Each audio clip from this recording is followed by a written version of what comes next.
one of the oldest memories of my childhood is my cousins and siblings sitting around on the dinner table with a book in our hand, each one of us reading our own book, and our grandmother chiding us, saying, "Put your books away.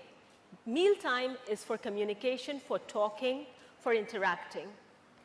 Forwarded to this time, mealtime has again become people sitting at the dinner table with a phone in their hands.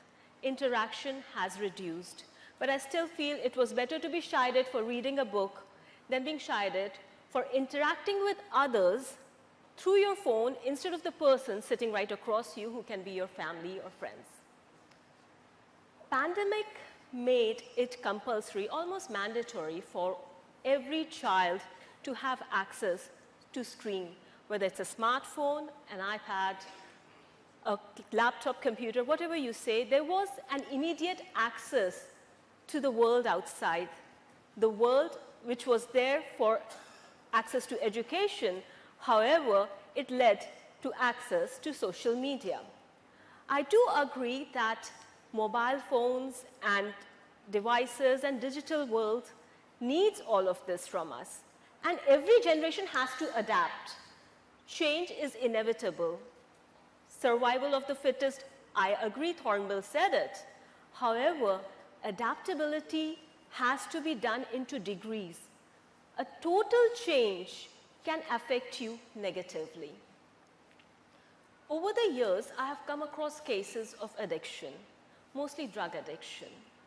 However, none of them have been related to social media until during pandemic, my daughter once said to me, she was exhausted with online schooling, and she said to me, "Today is my test, but tomorrow I need a mental health day off from school. Please email the school." I did the needful, but I was very proud of her for standing for herself, recognizing she was exhausted with the screen, with interacting with her friends through the screen, and she needed a break from it. Going back to drug addictions, recently in Punjab, there was a news of a village where mothers, they get their sticks and are on the periphery of the village, not letting drug dealers come into the village because there is an increased case of drug dealers coming inside the village, and these mothers want to save the younger generation. So they, 10, 15 women take turns every night watching the village, guarding, seeing who's coming inside. Coming down to our cities, our times, our schools, we all have that addiction in our houses. That's the social media. That is on your phone. And a lot of parents are not doing anything to keep that addiction away. I am not opposed to social media.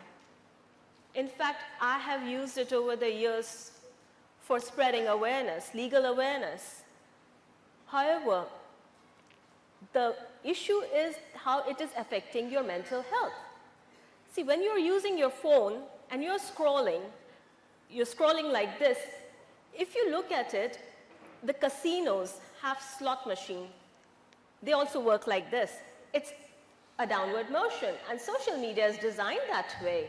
And suddenly you'll see a reel or a post which is like a jackpot.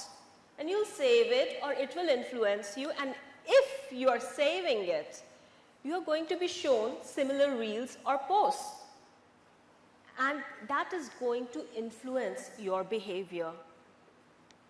Say, if you are sad and you save a sad quote, or if you are suffering from negative body image and you save something, you're going to be shown similar things. So it is basically media trying to influence you, your choices, what you see, what you do.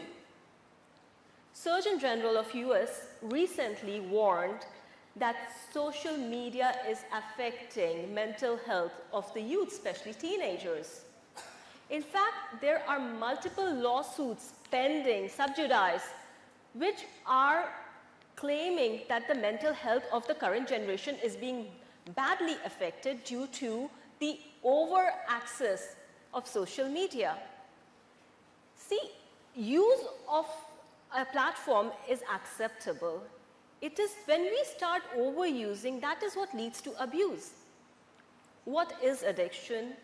It is, when it comes to drugs that we do in legal profession, we define it, a drug, when do you get addicted? It should be available to you in the quantities needed, extra quantity that is, and at an affordable cost. However, social media is available in infinite quantity and almost free of cost. All it's costing is your mental health, your time, and it's leading to procrastination because you're losing focus. Our mind is imprisoned by social media. There's a concept in law called prisonization. What happens is when a person from society enters into jail, prisonization happens. It's a slow process. First, you are an outsider. You have to adopt to the culture of the jail, and then you become one of the inmates, and then it is difficult for you to settle back, resettle back into society. And that is what's happening with our brains. It is imprisoned by this glossy world of social media because you're getting short influxes of reward, happy hormones, the dopamine and serotonin is happening.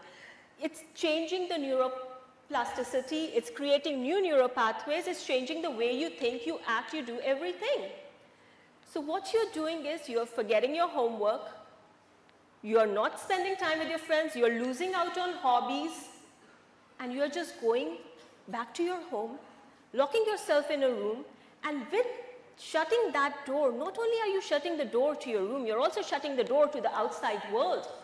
You're cutting down on interaction with family, you're cutting down on getting the same dopamine from exercising or learning a new activity.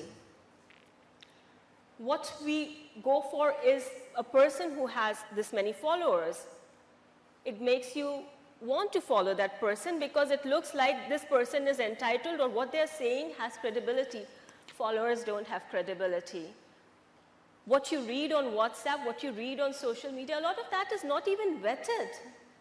And not only what you read on social media, so much of the news is not vetted. Even the Honorable Supreme Court has said, whatever you're reading, please ensure that it is not fake, whether it's about the Honorable Court or anything else in the society. Similarly, what we do is we go for likes. If I have posted something, I need to count how many likes my post gets. If I'm gaining or losing followers, if I'm losing followers, I'm feeling sad and I'm suddenly going to be depressed, I'm going to have withdrawal, I might, oh, I'm not doing well enough. You are doing well, you don't have to compare. I, at one point, felt that I was getting too engrossed into social media, so I did what was needed, deactivate it. And now when I post anything, if I feel it is something I need to share, I never go back and check if anybody likes it, how many views it has, none of that. That's not my concern. During pandemic, I was approached by women who would tell me, ma'am, LinkedIn is becoming Tinder, or we are being harassed on social media. We don't know how to take action. Should we report to the social media company? No, you had to report to your district cybercrime cell. During pandemic, since children got access to phone, cybercrime increased against children by 400%, and that is NCRB data. So these are again effects because you are getting addicted to social media. You think it is something you cannot do without. It should just be a window into your life. It should not be your best friend because it's not meant to be. It has to be a tool that helps you help others. It should not be something that decides. It is not going to be the architect of your life. You are going to be the architect of your life. It is only going to be an aid in the path that you have chosen. And no, all social media is not good. Everything is good in right quantity.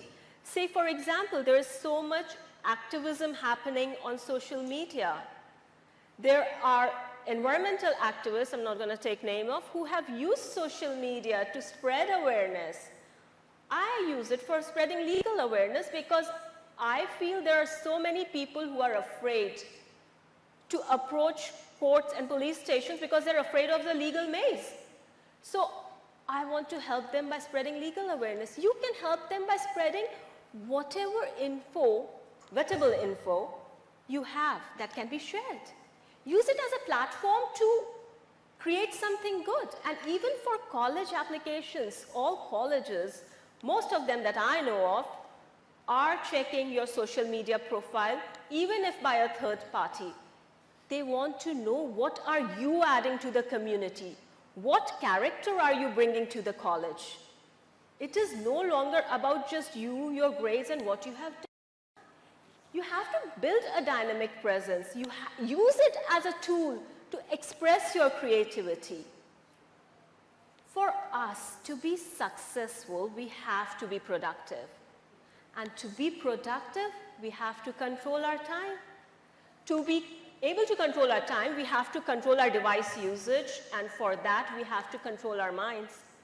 Mental fortitude is extremely important. If you want, just deactivate your account for a few days. You'll suffer from withdrawal, but you will turn out to be a better person because it will give your brain some time to relax, to create new neural pathways, and to get ahead in life as a better human. Use it as an aid, but do not be dependent on it as an addiction. Thank you.